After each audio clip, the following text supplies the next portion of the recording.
Hello everyone, I hope आप सभी अच्छे होंगे। आज की इस वीडियो में मैं बात करूंगा DSSB TGT संस्कृत के लिए क्या एलिजिबिलिटी है, क्या सब्जेक्ट कॉम्बिनेशन है, एग्जाम का क्या पैटर्न है, नेगेटिव मार्किंग होती है नहीं, और क्या आपका एज रिलैक्सेशन के रूल है। ये आपका trained graduate teacher Sanskrit male के लिए एलिजिबिलिटी है, सेम आपकी फीमेल के लिए। ठीक है, तो इसको आप डिटेल में ना पढ़ें। अगर आप इसको डिटेल में पढ़ोगे तो बहुत कन्फ्यूज हो जाओगे। क्यों? क्योंकि ये जो आपका नोटिफिकेशन है ना, इसमें ये जो क्वालिफिकेशन दी हुई है, ये कॉमन क्वालिफिकेशन इन्होंने दे रखी है। अब ये कॉमन किस किस के लिए, यही आपको उर्दू में मिल जाएगी, यही आपको पंजाबी में मिल जाएगी, यही आपको हिंदी में मिल जाएगी, ठीक है, यही आपको बंगाली में भी मिल जाएगी। तो अगर आप इसको पढ़ोगे तो फिर आप अपने सब्जेक्ट ढूंढ ही नहीं पाओगे। इसमें आपको देखो हिंदी भी लिखा हुआ है, ठीक है।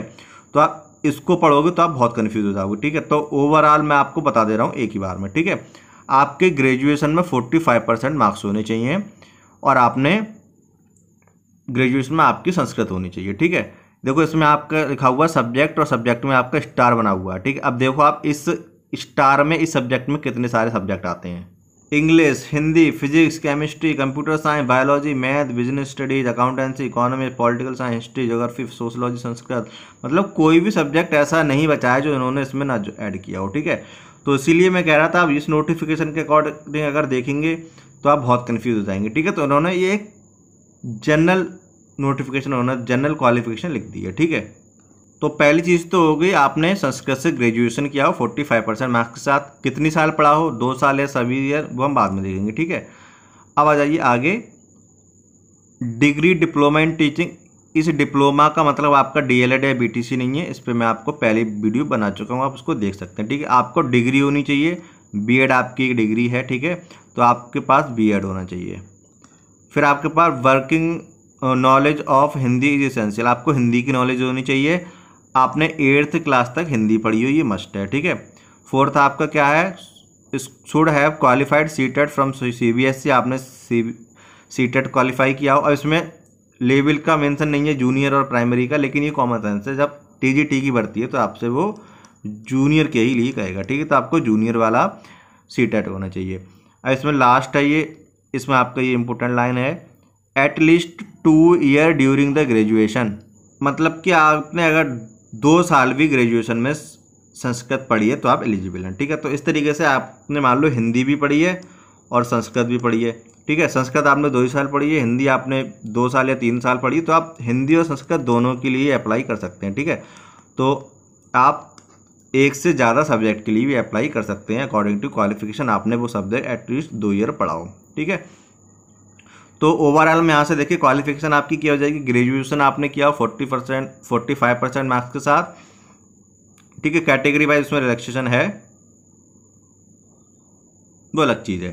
ठीक है, और आपने B.Ed किया हो, B.Ed में आपने पढ़ा हो ना पढ़ा हो संस्कृत, उससे कोई मतलब नहीं होता। B.Ed के सब्जेक्ट्स का कभी भी TGT वगैरह में कुछ कुछ नहीं देखा जाता। ठीक है, तो B.Ed में आपने किससे आपका टीचिंग सब्जेक्ट रहा है उससे कोई मतलब नहीं है। ठीक है, ग्रेजुएशन से मतलब है, प्लस आपका जूनियर वाला सीटेट होना चाहिए और आपको हिंदी पढ़ी हो आपने 8th क्लास तक। अब देख लेते हैं एज लिमिट का। तो आपके जो अनरिजर्व वाले हैं, जो जनरल कैटेगरी के हैं, उनके लिए जो एज है वो बिलो 32 है। ठीक है, मतलब 32 से कम होनी चाहिए, 32 भी नहीं। ठीक है, तो ये तो हो गया अनरिजर्व के लिए 32। SC/ST के लिए 5 ईयर्स का रिलैक्सेशन मिलेगा, मतलब 32 + 5 37। OBC के लिए 3 ईयर का, मतलब आपका ये हो जाएगा 35।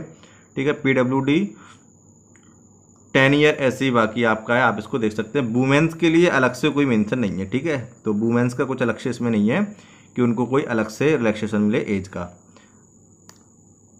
अब देख लेते हैं कि रिजर्वेशन की पॉलिसी क्या है।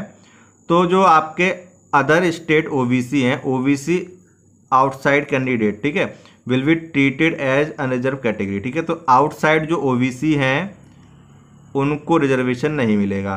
बाकी SC हैं, ST हैं या EWS हैं, उनको कोई टेंशन नहीं लेना है, उनको रिजर्वेशन मिलेगा। ठीक है, बस OBC का इशू है, आउटसाइड दिल्ली उनको रिजर्वेशन नहीं मिलेगा। बाकी SC ST EWS सबको रिजर्वेशन मिलेगा। अब देख लेते हैं कि आपका एग्जाम पैटर्न क्या है। तो आपका इसमें केवल एक ही एग्जाम होना है, Tier 1। ठीक है, इसी से आपकी मेरिट बनेगी, इसी से आपका सिलेक्शन होगा। कोई इंटरव्यू वगैरह कुछ भी नहीं है DSSS, TGT, PGT और PRT तीनों में ही, ठीक है। तो आपका एक ही एग्ज़ाम होना है, आपका ये 2 घंटे का एग्ज़ाम होगा, मतलब 120 मिनट का आपका एग्ज़ाम होगा। इसमें आपके कुल 200 प्रश्न होंगे, ठीक है। एक नंबर का एक प्रश्न होगा, तो आपके 200 नंबर के कुल प्रश्न हो जाएंगे। आपकी इसमें 0.25 की नेगेटिव मार्किंग है, मतलब 1/4 का नेगेटिव मार्किंग है, ठीक है। माइनस हो जाएंगे आपके मार्क्स। अब देखिए सिलेबस आपके इसमें 2 सेक्शन होंगे एक ही पेपर में, सेक्शन ए और सेक्शन बी। सेक्शन ए में आपके 5 भाग हैं, general awareness, general intelligence and reasoning, arithmetic and numerical ability, Hindi language, English language, ठीक है। तो आपके टोटली 5 हो गए। ए सेक्शन में आपके 100 क्वेश्चन होंगे, 20 आप हर एक सेक्शन में डिवाइड कर दीजिए, ठीक है। तो सबको 20 का हो जाएगा, 100 ये हो गए। सेक्शन बी में आपके 100 क्वेश्चन होंगे, आपका जो भी सब्जेक्ट है उससे रिलेटेड, ठीक है। यहाँ पे TGT की बात हो रही है, तो TGT में आपने जो भी सब्जेक्ट है आपका, हिंदी, इंग्लिश, संस्कृत, बंगाली, पंजाबी, जो भी आपका सब्जेक्ट रहा है, जिस सब्जेक्ट के लिए आप TGT में अप्लाई कर रहे हैं उससे आपके 100 क्वेश्चन होंगे, ठीक है। अब बात कर लेते हैं कि पासिंग मार्क्स क्या है। तो जो अनरिजर्व वाले हैं उनके लिए पासिंग मार्क्स है आपका 40%, जो OBC वाले हैं उनके लिए है 35%, और जो ST वाले हैं उनके लिए है 30%, ठीक है।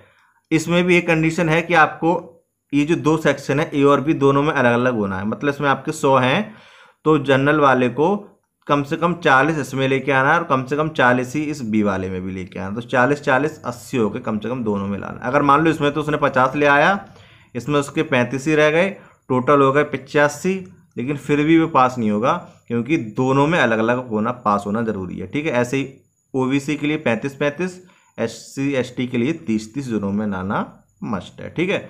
नेगेटिव मार्किंग आपकी है 2.05 की। तो आई होप आपके अब सारे डाउट्स क्लियर हो गए होंगे, और अगर आपका कोई भी क्वेश्चन है तो आप मुझसे नीचे कमेंट बॉक्स में पूछ सकते हैं, और अगर आपको वीडियो अच्छी लगी तो लाइक करें और कमेंट बॉक्स में ज़रूर बताएं।